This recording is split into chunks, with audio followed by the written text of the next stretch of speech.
O iktidara sahip erkeklerin dünyasında bir savcı, bir komiser, bir asker, bir doktor, o erkeklerin tamamlanamamış hikayelerin dünyasında o hikayelerle bir gecede ucu açılan soruların ertesi gün aslında erkekler dünyasının otopsi masasına yatırılması Anadolu'da, yani aslında bir kadın olarak nitelendirilebilecek bir coğrafyanın bağrında.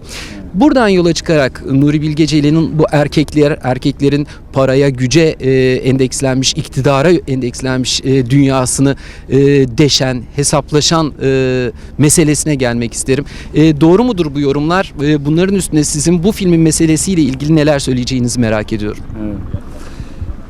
Şimdi tabii memurlar dünyası, kasaba bürokratları diyeyim, iyi bildiğim bir şey ve her zaman da ilgimi çekmiştir. Çünkü babam her şeyden önce bir kasaba bürokratıydı ve bütün çocukluğum bu bürokratlar arasındaki çekişmeleri korkuyla ya da endişeyle izleyerek geçti.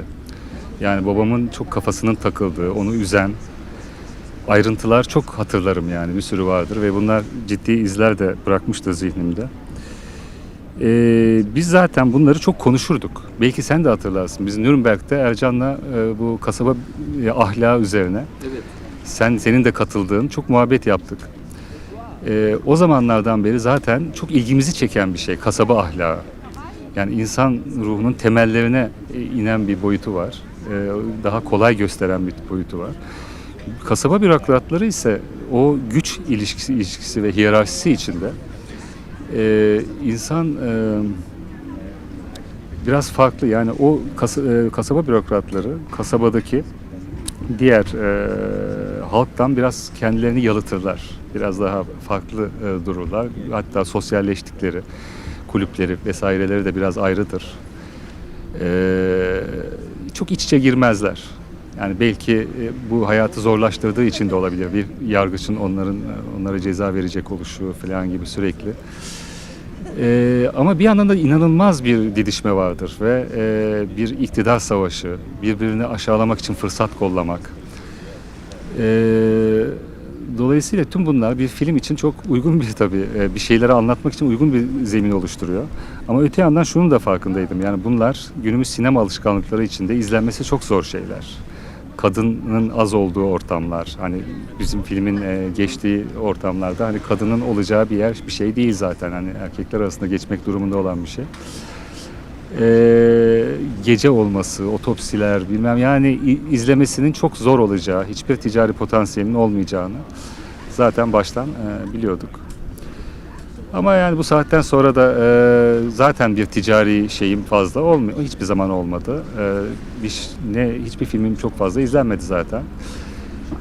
O anlamda da çok özgürüm. Yani istediğimi yapabilirim. Dolayısıyla filmin uzunluğunu da içerecek şekilde şunu söyleyebilirim. Filmi özellikle uzun yaptım bile diyebilirim o noktada.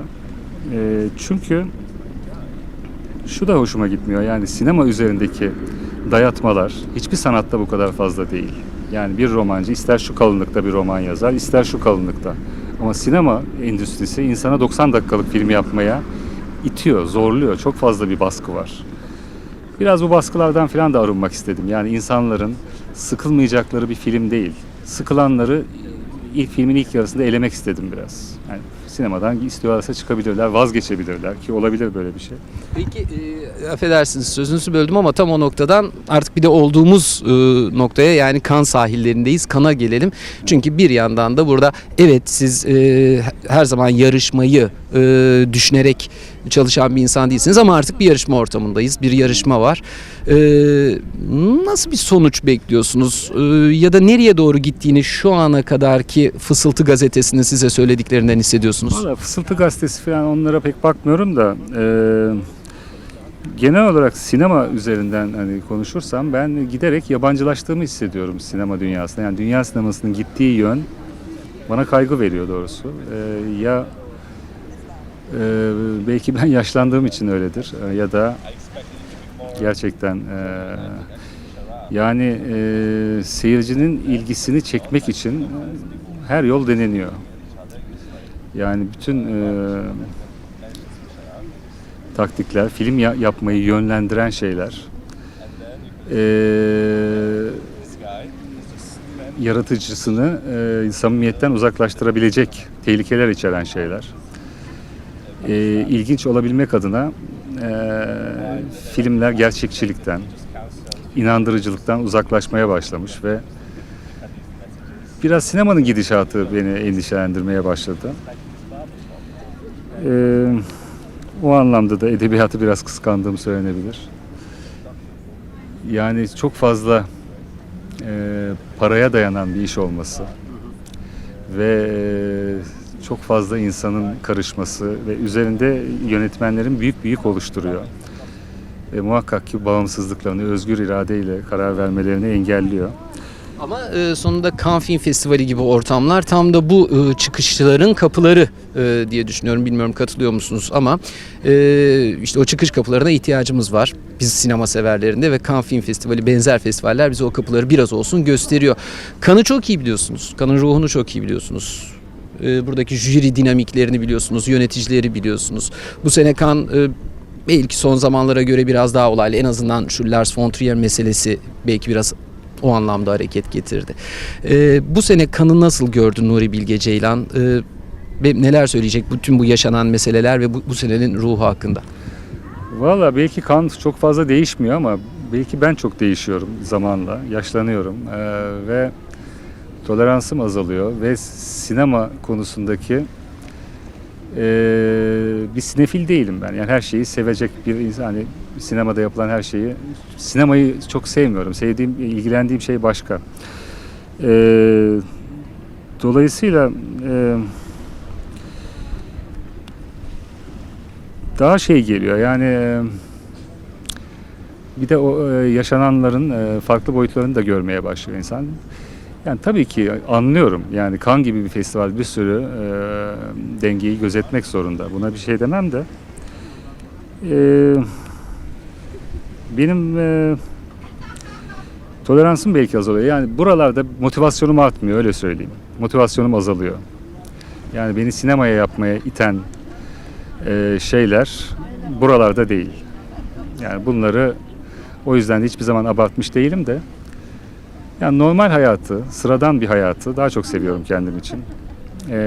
Film çekerkenki duygularımı, film çekmeyi, film yapmayı, kendime göre bir şeyler anlamayı, bir dünya kurmayı çok daha mutlu olduğum şeyler. Yani ama buralarda işim mecburen katıldık diye şey yapılan şeyler yani çok ruhuma uygun şeyler değil.